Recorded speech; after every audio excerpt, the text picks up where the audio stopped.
गुजरात में पाटीदारों के आरक्षण के मामले की आग फिर सुलग उठी है। पाटीदारों ने आज गुजरात बंद का ऐलान किया है।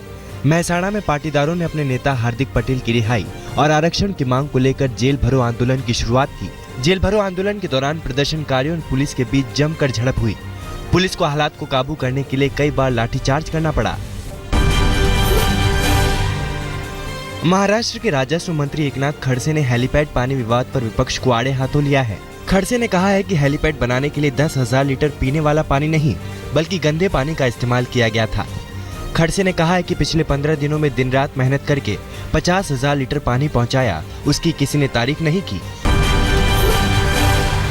केरल के कुल्लम में आतिशबाजी से हादसे के महज हफ्ते भर बाद त्रिशूर के पूरम फेस्टिवल में जमकर आतिशबाजी हुई। हालांकि आतिशबाजी को हाईकोर्ट से मंजूरी मिली थी और कोर्ट के दिशा निर्देश के तहत आतिशबाजी हुई। हाईकोर्ट ने आतिशबाजी की मंजूरी देते हुए कहा था कि सुरक्षा के मानक का पूरा ध्यान रखा जाए। गौरतलब है कि 10 अप्रैल को कोल्लम के पुतिंगल देवी मंदिर में आतिशबाजी के दौरान भीषण हादसा हुआ था और इसमें कम से कम 113 लोगों की मौत हुई थी। इसके बाद हाईकोर्ट ने मंदिरों में आतिशबाजी पर बैन कर दिया था।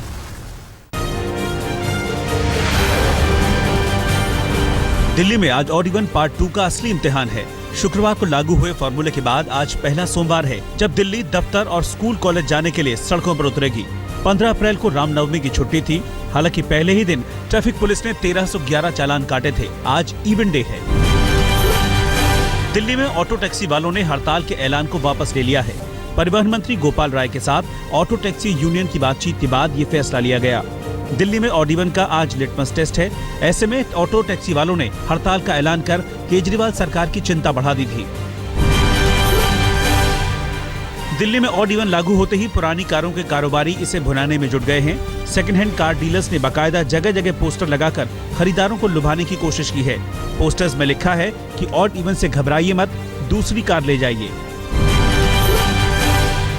दिल्ली का दिल कनॉट प्लेस अब और भी खूबसूरत हो गया है। दरअसल सीपी ब्यूटिफिकेशन कार्यक्रम के तहत रविवार को एनडीएमसी और ललित कला अकादमी ने मिलकर सीपी इनर सर्कल में 4 कलाकृतियां लगाईं। दरअसल स्मार्ट सिटी प्रोजेक्ट के तहत एनडीएमसी अपने इलाकों को न केवल स्वच्छ बल्कि स्मार्ट लुक देने में लगी है। दिल्ली में एमसीडी के 13 सीटों के लिए होने वाले उपचुनाव के लिए बीजेपी ने अपने उम्मीदवारों की लिस्ट जारी कर दी है। बीजेपी ने तेखंड वार्ड से सुनील विधुड़ी को अपना उम्मीदवार बनाया है, जो कुछ समय पहले तक आम आदमी पार्टी के साथ थे। दिल्ली के झिलमिल इलाके में मोहल्ला क्लिनिक का उद्घाटन स्वास्थ्य मंत्री सत्येंद्र जैन और विधानसभा अध्यक्ष रामनिवास गोयल ने किया। इस क्लिनिक से आसपास के लोगों को फायदा होगा। दिल्ली सरकार का लक्ष्य राजधानी में 1000 मोहल्ला क्लिनिक खोलने का है, जिससे बड़े अस्पतालों पर बोझ कम हो सके। दिल्ली में रह रहे पाकिस्तानी हिंदू शरणार्थियों के चेहरे खिल गए हैं। लंबी अवधि वीजा पर रह रहे पाक शरणार्थियों के लिए भारत की नागरिकता मिलने की राह आसान हो गई है। साथ ही इन्हें भारत में बैंक खाता खोलने, संपत्ति खरीदने और कारोबार शुरू करने तक की छूट मिल सकती है। इन परिवारों ने मोदी सरकार के फैसले पर खुशी जताई है।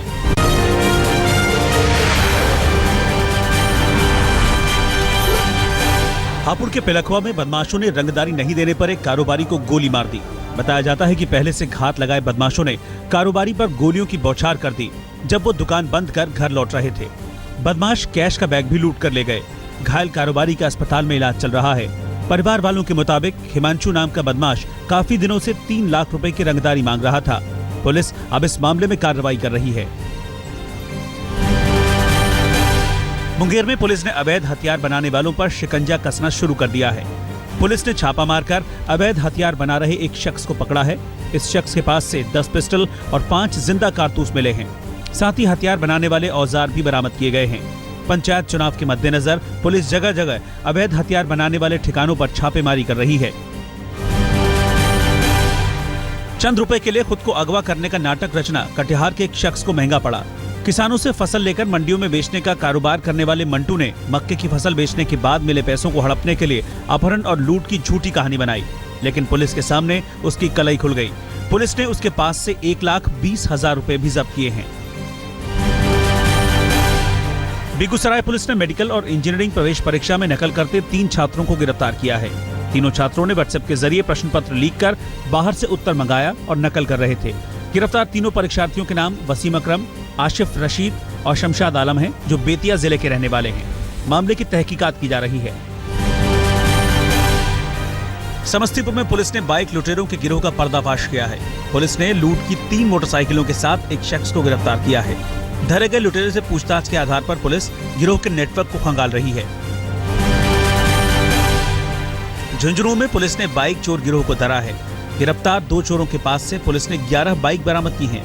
पूछताछ में इन चोरों ने शहर में 15 चोरी की वारदातों को अंजाम देने की बात कबूल की है। धरे गए चोरों के नाम विकास और राजकुमार हैं। उत्तराखंड के सितारगंज में चोरों ने गुरुद्वारे में दानपात्र में भी सेंध लगा दी। सीसीटीवी में कैद तस्वीरों में 3 चोर दानपात्र को खोलने की कोशिश करते दिख रहे हैं। फिर दानपात्र को उलटकर सारे पैसे लेकर चंपत हो गए। पुलिस अब इन तीनों की तलाश कर रही है।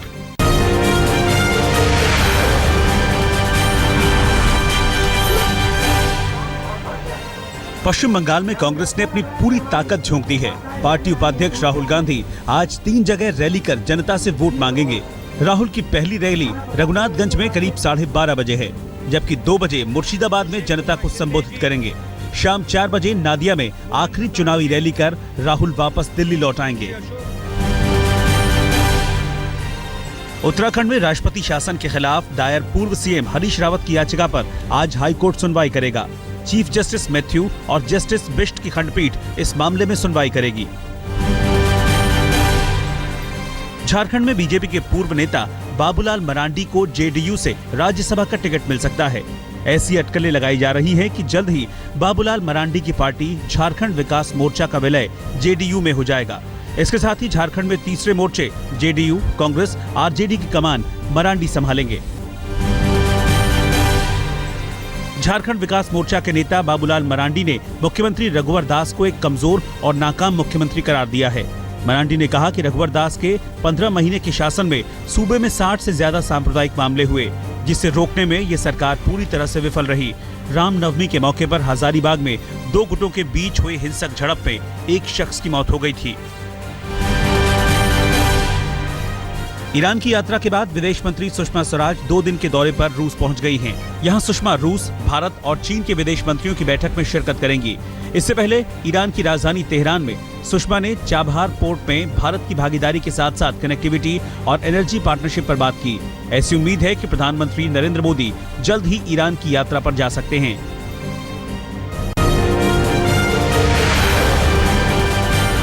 नोएडा में बेकाबू BMW की रफ्तार का शिकार हुए गुफरान को मुरादाबाद में उसके घर पर सुपुर्द खाक किया गया। गुफरान सेक्टर 22 में एसी मरम्मत का काम करता था। महाराष्ट्र के बुल्ढाना में सूखे की मार से जनता त्राही त्राही कर रही है। पानी के संकट के खिलाफ गांव वालों ने अनोखा प्रदर्शन किया। सूखे कुएं में बैठकर लोगों ने सरकार से गांव को पानी दिए जाने की गुहार की। बुंदेलखंड में लोग पानी की बूंद बूंद को तरस रहे हैं। झांसी में सरकार के तमाम दावों के बावजूद भी गांव के गांव सूखे पड़े हैं। लोग पानी के लिए अपना घर और गांव को छोड़ने पर मजबूर हैं, लेकिन सरकार इनकी सुध नहीं ले रही है। मऊ में भीषण गर्मी से पानी के स्रोत सूखने से जल संकट गहरा गया है। पोखर, तालाब और हैंडपंप सब सूख गए हैं। पानी के लिए लोगों को दर दर भटकना पड़ रहा है। गांव में पानी की किल्लत की वजह से लोग पलायन कर रहे हैं। समस्या को देखते हुए जिलाधिकारी ने गांव में पानी सप्लाई के निर्देश दिए हैं। झारखंड भी सूखे की मार से त्रस्त है। इस भीषण गर्मी में राजधानी रांची में लोग पानी के लिए तरस रहे हैं। शहर के सारे हैंडपंप सूख चुके हैं। पानी सप्लाई काफी वक्त से ठप है। ऐसे में लोग एक बाल्टी पानी के लिए भी दर दर भटक रहे हैं। लोग सरकारी राहत के इंतजार में टकटकी लगाए हैं। देवघर में पारा चढ़ते ही पानी की किल्लत ने विकराल रूप ले लिया है। नदियों के जलस्तर में तेजी से हो रही गिरावट के चलते शहरी जलापूर्ति पर संकट के बादल मंडराने लगे हैं। शहर में पानी की सप्लाई को सुचारू बनाए रखने के लिए सरकारी अफसर एड़ी चोटी का जोर लगा रहे हैं। बिहार के गया में पारा 40 के पार होते ही सड़कें वीरान होने लगी हैं। तपती चुभती धूप से बचने के लिए लोग घरों में दुबके हैं। लू से बचने के लिए लोग ठंडे पेय पदार्थों का सहारा ले रहे हैं। मौसम विभाग के मुताबिक आने वाले दिनों में पारा 45 डिग्री के पार पहुंच सकता है।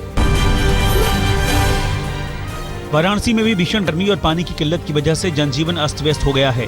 पानी के लिए लोग भटक रहे हैं। दूर दूर जाकर लोग हैंडपंप और कुओं से पानी भर रहे हैं। मध्य प्रदेश के ऐतिहासिक शहर खजुराहो में आसमान से शोले बरस रहे हैं। पारा 46 के आसपास पहुंच गया है। जलती गर्मी की वजह से लोगों का घर से बाहर निकलना दूभर हो गया है। गर्मी से बचने लोग लस्सी और नींबू की शिकंजी का सहारा ले रहे हैं। वहीं भोपाल में पारा 43 के करीब पहुंच गया है। अप्रैल के तीसरे हफ्ते में पूरा उत्तर भारत भीषण गर्मी की चपेट में है। राजस्थान के कोटा में पारा 40 डिग्री के पार चला गया है। आसमान से बरसती आग से बचने के लिए लोग घरों में दुबके हुए हैं। सड़कें सुनसान हैं। सूख रहे हलक को तर करने के लिए लोग गन्ने के रस और कोल्ड ड्रिंक्स का सहारा ले रहे हैं। हवा के गर्म थपेड़ों से बचने के लिए लोग मुंह को कपड़े से ढककर चल रहे हैं। तपती गर्मी के बाद हैदराबाद में लोगों को बारिश की फुहारों से थोड़ी देर के लिए राहत मिली। हालांकि तेज आंधी और तूफान की वजह से कई जगह पंडाल उखड़ गए तो कहीं गाड़ियां क्षतिग्रस्त हो गईं।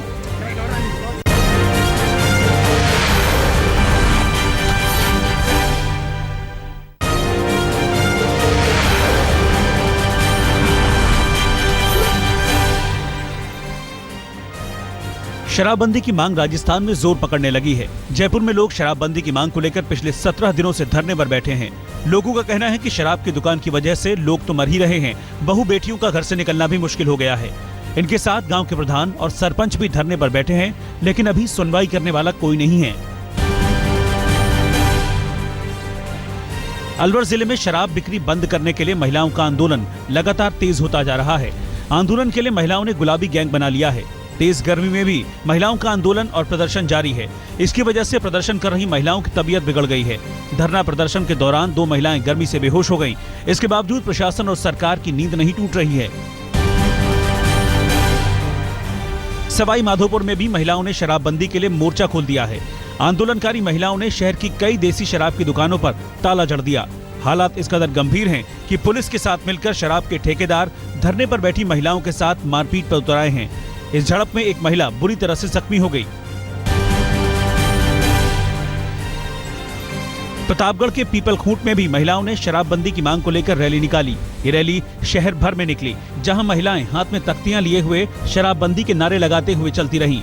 शराबबंदी को लेकर महिलाओं को इतनी बड़ी संख्या में पहले कभी इकट्ठा होते हुए नहीं देखा गया। शायद ये पहला मौका था जब शराबबंदी को लेकर इतनी बड़ी संख्या में महिलाएं एकजुट हुई हैं। कानपुर में एक दुल्हन ने होने वाले पति के घर में शौचालय नहीं होने की वजह से शादी से मना कर दिया। कानपुर की नेहा ने समाज के लिए मिसाल पेश करते हुए जहां शौचालय नहीं वहां शादी नहीं के फैसले को अमली जामा पहना दिया। नेहा के इस फैसले से प्रभावित होकर सर्वेश नाम के एक शख्स ने उससे शादी की पेशकश की, जिसे नेहा ने हां कर दिया। शिरडी में साईं मंदिर में रिकॉर्ड चढ़ावा चढ़ने पर द्वारका शारदा पीठ के शंकराचार्य स्वामी स्वरूपानंद सरस्वती ने कहा है कि ट्रस्ट इस चढ़ावे की जानकारी इसलिए दे रही है क्योंकि वो बताना चाहती है कि शंकराचार्य के साईं की पूजा करने से मना करने का कोई प्रभाव नहीं हुआ है। शंकराचार्य ने कहा कि ट्रस्ट जताना चाहती है कि शंकराचार्य के कहने का कोई असर नहीं है। मध्य प्रदेश के सागर में 3 बसों में आग लग गई।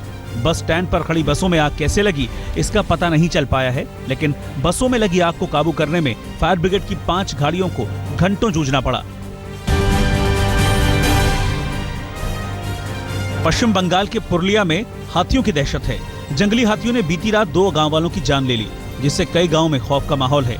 मुकुंद महतो और प्रयाग महतो घर के बाहर सो रहे थे। अचानक रात के वक्त हाथियों ने हमला कर दिया, जिससे दोनों की मौके पर ही मौत हो गई। इस घटना से नाराज गांव वालों ने वन विभाग और प्रशासन से मुआवजे की मांग की है।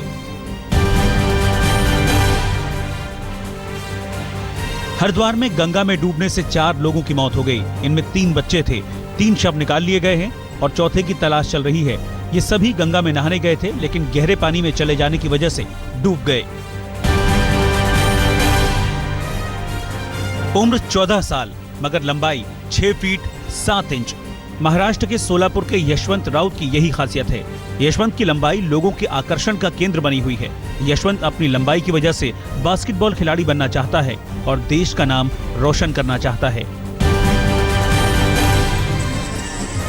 बैसाखी के मौके पर भारत और चीन के सैनिकों ने भांगड़ा पर जमकर ठुमके लगाए। 14 अप्रैल को सरहद पर दोनों देशों के सैनिकों की संयुक्त बैठक के मौके पर जमकर ढोल बजा और भांगड़ा पर ठुमके लगे।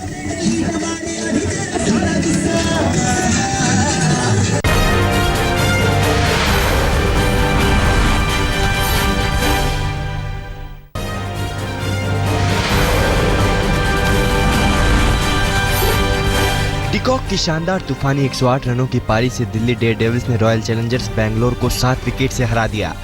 दिल्ली की लगातार ये दूसरी जीत है। टॉस हारकर पहले बल्लेबाजी करते हुए बैंगलोर की टीम ने कप्तान कोहली के 79 और एबी डिविलियर्स के 55 रनों की बदौलत 20 ओवरों में 5 विकेट पर 191 रन बनाए, जिसके जवाब में दिल्ली ने 19.1 ओवर में ही जीत के लक्ष्य को हासिल कर लिया। डिकॉक के अलावा करुण नायर ने भी दिल्ली की जीत में अहम योगदान दिया। आईपीएल के दूसरे मुकाबले में किंग्स 11 पंजाब ने पुणे सुपर जायंट्स को हराकर सीजन 9 में अपनी जीत का खाता खोला। मिलर की कप्तानी वाली पंजाब की टीम ने धोनी की अगुवाई वाली पुणे को 6 विकेट से पछाड़ दिया। आज आईपीएल में मुंबई इंडियंस का सनराइजर हैदराबाद से मुकाबला होगा। हैदराबाद में रात 8 बजे से खेला जाएगा मैच।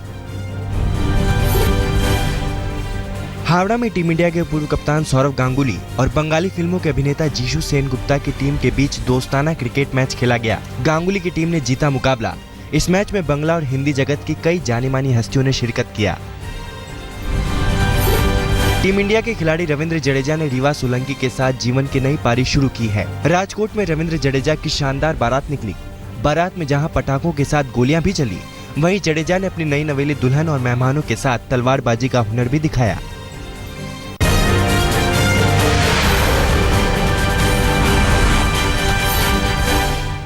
गुजरात के मेहसाणा में पाटीदार समाज की जेल भरो आंदोलन के दौरान भड़की हिंसा के बाद शहर में कर्फ्यू लगा दिया गया है।